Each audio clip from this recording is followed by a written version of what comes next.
नन्ना शेर एकेडमी में आपका स्वागत है। आज हम सामाजिक एवं राजनीतिक जीवन कक्षा 6 का अध्याय 2 जिसका शीर्षक है विविधता एवं भेदभाव लेकर आए हैं।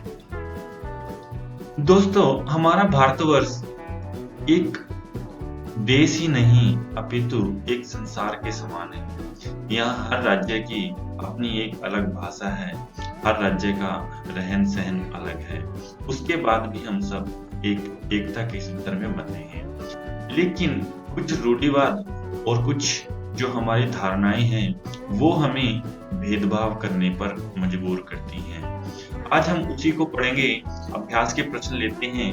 पहला प्रश्न है, प्रश्न नंबर 1, निम्नलिखित कथनों का मेल कराइए। रूढ़िबद्ध धारणाओं को कैसे चुनौती दी जा सकती है, इस पर चर्चा कीजिए। तो हम इसका उत्तर लेते हैं। 2 डॉक्टर खाना खाने बैठे थे और उनमें से एक ने मोबाइल पर फोन करके क्या किया, अपनी बेटी से बात की जो उसी समय स्कूल से लौटी थी। अगला है, जिस बच्चे ने चित्रकला प्रतियोगिता जीती वह मंच पर क्या करने गया था, पुरस्कार लेने के लिए एक पहिए वाली कुर्सी पर गया। संसार के सबसे तेज भावुकों में से एक क्या है, दमा का पुराना मरीज है।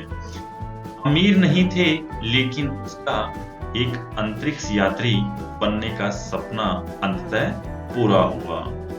यह जो धारणाएं हैं ये रूढ़िबद्ध धारणाएं हैं और जो हमारे ये कथन हैं ये इन सब रूढ़िबद्ध धारणाओं को चुनौती देते हैं।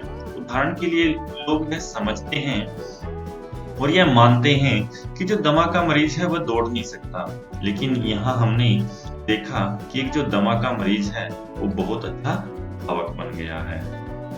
अगला प्रश्न लेते हैं। प्रश्न नंबर 2, लड़कियां माँ बाप के लिए बोझ है। यह रूढ़िबद्ध धारणा एक लड़की के जीवन को किस तरह प्रभावित करती है, उसके अलग अलग 5 प्रभावों का उल्लेख कीजिए। आज के समाज में लोग मानते हैं कि लड़कियां जो है लड़कों से अच्छी नहीं होती, तो कहीं ना कहीं यह भावना, यह धारणा लड़कियों के मन में एक प्रतिकूल प्रभाव डालती है। तो उसी को इस प्रश्न में हम लेकर आए हैं और इसका जो उत्तर है यह किस प्रकार से प्रभाव डालती है उसके निम्नलिखित अंग हैं। जैसे घर में लड़की के साथ अच्छा व्यवहार नहीं किया जाता, उसे उच्च शिक्षा नहीं दिलाई जाती, उसे पोषक आहार तथा अच्छे वस्त्र नहीं दिए जाते। कुछ लड़कियां मानसिक संतुलन खो बैठती हैं और माँ बाप के दुर्व्यवहार से तंग आकर कुछ लड़कियां तो घर छोड़कर भी चली जाती हैं। ऐसे ये जो हमारी रूढ़िबद्ध धारणाएं हैं ये हमारे बच्चों को ही प्रभावित करती हैं। अगला प्रश्न लेते हैं। भारत का संविधान समानता के बारे में क्या कहता है? आपको यह क्यों लगता है कि सभी लोगों में समानता होना जरूरी है? जो समानता का अधिकार है वो हमारे लोकतंत्र में एक आधार है। अगर हम इसकी बात करें यह होना आवश्यक है, नहीं तो कोई भी देश तरक्की नहीं करता और देश की सभी नागरिकों को समानता का अधिकार हमारे संविधान ने ही दिया है। समानता का अधिकार के लिए निम्नलिखित बातें कही गई हैं। जैसे पहला है, कानून के सामने सभी नागरिक समान हैं। हमारा कानून सभी नागरिकों को समान दृष्टि से देखता है। जाति, धर्म, लिंग, रंग के आधार पर उनसे कोई भेदभाव नहीं किया जाएगा।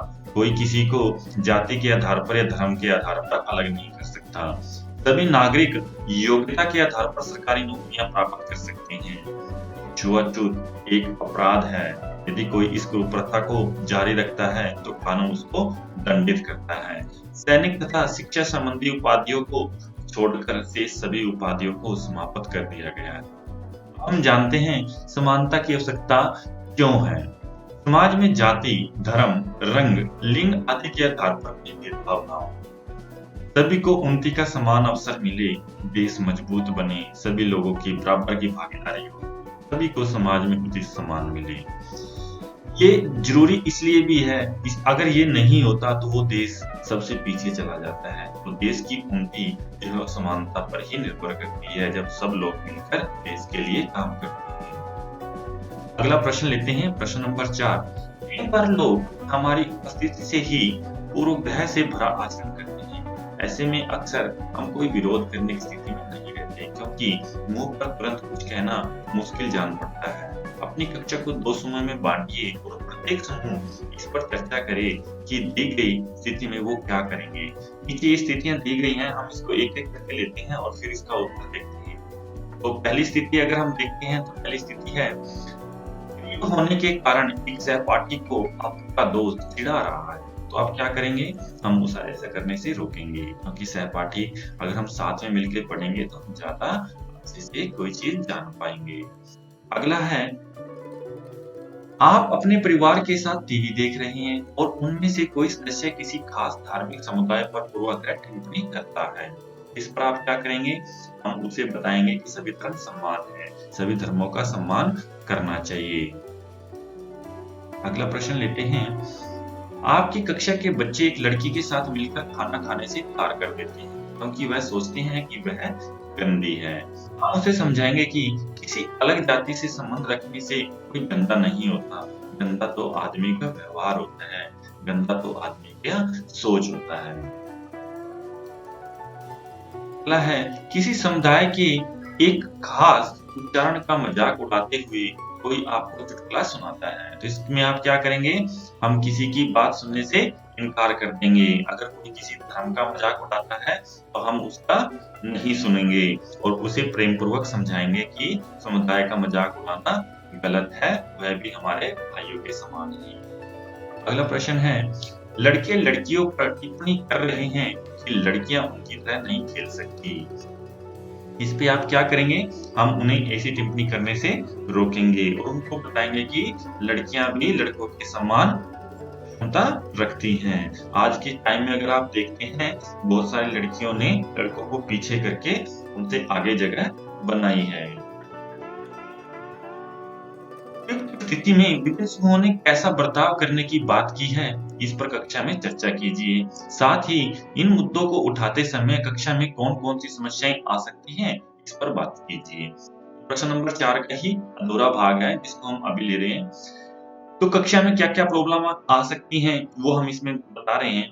कक्षा में आपस में लोग झगड़ भी सकते हैं।